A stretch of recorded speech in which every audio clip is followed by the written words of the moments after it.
Let me ask you something, and I want you to really sit with this question for a moment. When was the last time you woke up in the morning and felt absolutely, completely, 100% at peace? Not the kind of peace where you press snooze 17 times and pull the blanket over your head hoping the world disappears. I mean real peace. The kind that makes you step out of bed like you own the morning. The kind that makes you look at your to-do list and say, bring it on. The kind that makes traffic jams feel like a minor inconvenience instead of a personal attack from the universe. If you are nodding your head right now, or laughing a little because you cannot remember the last time that happened, you are in exactly the right place. Because today we are going to talk about something so ancient, so powerful, and so wildly underestimated that people have been sleeping on it for literally thousands of years. And I mean that both literally and figuratively. We are going to talk about Psalm 91. And no, I am not here to give you a dry, dusty, put-you-to-sleep church sermon. I am here to tell you that this psalm, this ancient declaration, is the single most powerful spiritual tool you can use to transform your mornings, and by extension, your entire life. It is the key, the master key to fearless living. And if you stick with me today, you are going to walk away with something that can change everything. Now, before we dive in, let me just acknowledge something. Life is hard. I know, you know, we all know, and I am not going to stand here and pretend otherwise with a big fake smile on my face. The world has a way of throwing things at us that we absolutely did not sign up for. You wake up and your phone is already buzzing with problems. The news is terrifying. Your bills are doing that thing where they multiply like rabbits. Somebody at work is getting on your very last nerve.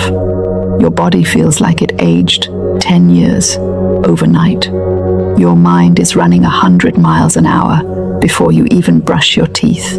And somewhere in the middle of all of that, someone told you to be positive, to think good thoughts, to manifest your best life. And you smiled politely and thought to yourself, sure, right after I survive this Tuesday. I see you. I really do. And here is what I want you to know. The fact that you feel overwhelmed does not mean you are weak. It does not mean you lack faith. It does not mean you are failing. It means you are human. It means you are someone who cares deeply about your life, about your family, about your future.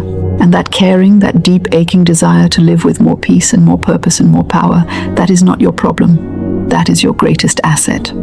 That is the seed of everything that is about to change for you. So let us talk about fear, because fear is the real enemy here, not the fear of spiders or horror movies, although those are valid too. I am talking about the chronic, low-grade, background noise kind of fear that most of us have gotten so used to that we stopped even noticing it. The fear of not being enough, the fear of something going wrong, the fear of the unknown, the fear that this, whatever this is right now, is as good as it gets. Here is the thing about fear that nobody tells you in the self-help books. Fear is not just an emotion. It is a frequency. It is a vibration. It is a lens through which you begin to see and interpret everything in your world. When you operate from a place of fear, even the good things start to look suspicious. Even blessings start to feel like setups. You get a good day, and instead of enjoying it, part of you is bracing for whatever comes next. Scientists have actually studied this. They call it hypervigilance. When the nervous system is chronically activated by stress and anxiety, the brain literally rewires itself to scan for danger. Everything becomes a potential threat. And here is what that does to your life.